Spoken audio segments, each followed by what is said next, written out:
selamat pagi Bapak Ibu sekalian. Kabar baik ya Bapak Ibu. Perkenalkan, saya Natalina dari perwakilan BKKBN Provinsi Papua Barat. Hari ini kita akan berdiskusi, belajar bersama terkait apa yang saat ini sedang kita alami, yaitu situasi pandemik COVID-19. Saya yakin Bapak Ibu sekalian pasti sudah sering mendengar informasi mengenai COVID-19 ini. Tapi sebagai salah satu agen informasi terdepan dalam pencegahan COVID-19 ini, Bapak Ibu, saya dan kita semua, kita wajib untuk memperbarui informasi kita terkait COVID-19 ini. Nah Bapak Ibu, hari ini saya tidak sendiri. Nanti saya akan bersama dengan Ibu Lucinda Maker yang akan mengantarkan rencana pembelajaran pelatihan kita hari ini. Dan nanti akan disusul oleh Ibu Dr. Christine. Beliau adalah Kabid AIPP perwakilan BKKBN Provinsi Papua Barat untuk menyajikan materi khusus hari ini, yaitu materi bagaimana COVID-19 ini menyebar. Oke, Bapak Ibu sekalian sudah siap dan sudah semangat? Kita yel-yel terlebih dahulu ya Bapak Ibu. Salam petugas lapangan. Sehat, semangat, luar biasa. Baik, terima kasih Bapak Ibu. Dan kita akan menuju Ibu Lucinda Maker ya untuk rencana pembelajaran pelatihan. Silakan Ibu Lucy. Baik, terima kasih Mbak Nanet. Ya, selamat pagi Bapak Ibu peserta pelatihan. Baiklah, sebelum kita masuk pada pemaparan materi yang akan disampaikan oleh Dr. Christina, marilah kita menyimak rencana pembelajaran dari materi ini. Nama diklat ini adalah Pelatihan Siaga Cegah COVID-19 berbasis keluarga bagi petugas lapangan keluarga berencana melalui e-learning.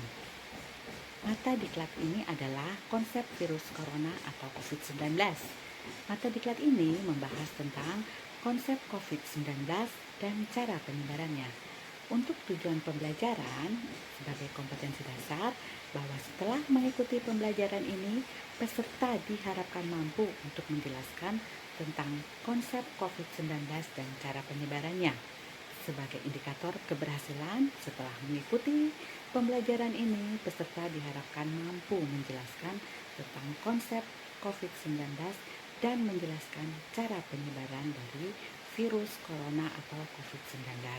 Demikian rencana pembelajaran dari materi ini. Selanjutnya kita akan masuk pada materi inti yang akan dibawakan oleh Dr. Christina. Silakan dokter.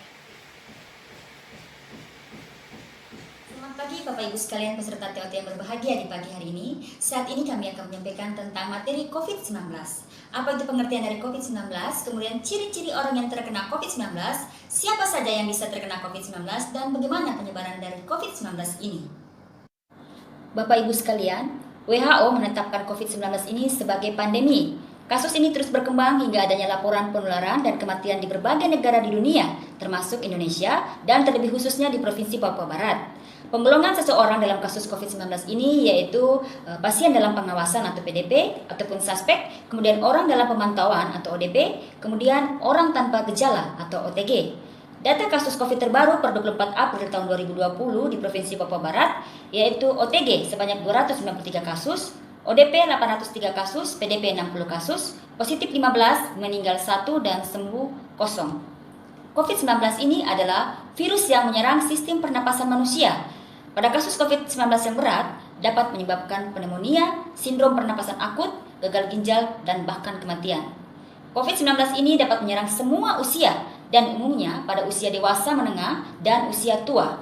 Infeksi COVID-19 akan lebih berbahaya atau fatal bila terjadi pada orang lanjut usia, orang yang memiliki penyakit penyerta seperti adanya hipertensi, kemudian diabetes mellitus, adanya kanker, kemudian penyakit hati kronik, dan juga orang yang daya tahan tubuhnya lemah serta perokok aktif.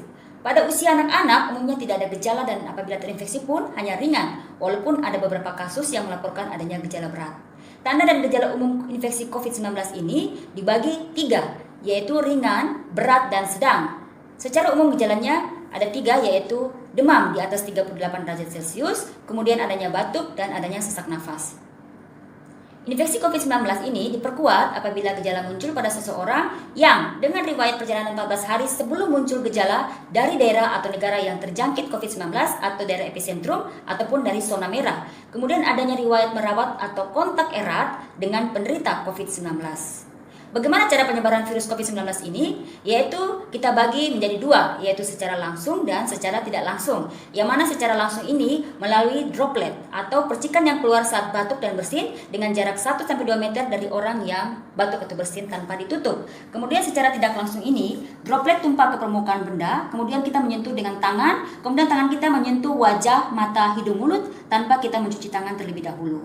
Sehingga untuk menghindari penyebaran dari COVID-19 ini, maka yang pertama kita harus selalu gunakan masker bila keluar rumah ataupun kita sakit. Kemudian kita harus selalu jaga jarak dan kontak fisik yang kita sebut dengan social distancing atau physical distancing. Kemudian bila batuk kita gunakan etika batuk yang baik. Kemudian kita terapkan perilaku hidup bersih dan sehat. Kemudian peduli asupan gizi baik dan jika sakit berlanjut segera kita ke fasilitas pelayanan kesehatan. Terima kasih. Demikian yang dapat kami sampaikan. Semoga bermanfaat buat Bapak Ibu peserta sekalian. Terima kasih. Bapak Ibu peserta pelatihan sekalian, dari materi-materi yang sudah kami sampaikan tadi, apakah sudah jelas dan sudah dipahami dengan baik? Jika memang kurang jelas dan ada materi-materi yang belum dipahami, kami memberikan kesempatan kepada Bapak Ibu sekalian untuk bisa mengajukan pertanyaan-pertanyaan. Terima kasih. Assalamualaikum warahmatullahi wabarakatuh. Selamat siang, salam sejahtera buat kita semua. Perkenalkan diri, nama saya Suryana Widyastuti dari perwakilan BKKBN Provinsi Papua Barat. Saya ingin menanyakan kepada narasumber dari Papua Barat yaitu Dr. Christina. Yang ingin saya tanyakan, sekarang ini praktek dokter kandungan sudah mulai tutup dan juga bidan praktek juga tutup. Kita selaku BKKBN yang ikut TOT ini, bagaimana cara untuk kita menyikapi buat ibu-ibu hamil mendapatkan vitamin agar anak-anaknya yang dikandung selalu sehat? Itu saja pertanyaan saya.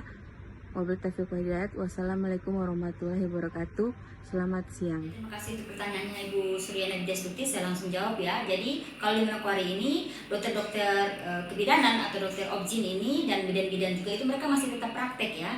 Cuman mereka membatasi jam kerjanya yang biasanya sampai malam, mereka membatasi hanya sampai sore. Kemudian di dalam ruangan prakteknya juga mereka selalu sesuaikan dengan standar COVID-19 ya, jadi sudah ada jaga jarak, kemudian mereka juga menggunakan APD lengkap supaya terhindar dari COVID-19 ini.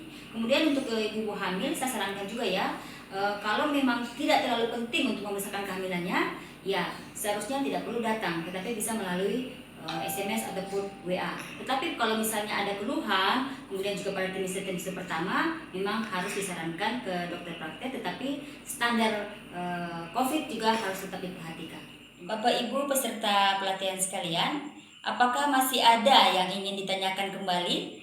Jika memang semuanya sudah jelas dan sudah tidak ada yang ingin ditanyakan lagi, kami ucapkan terima kasih kepada semua peserta pelatihan di hari ini.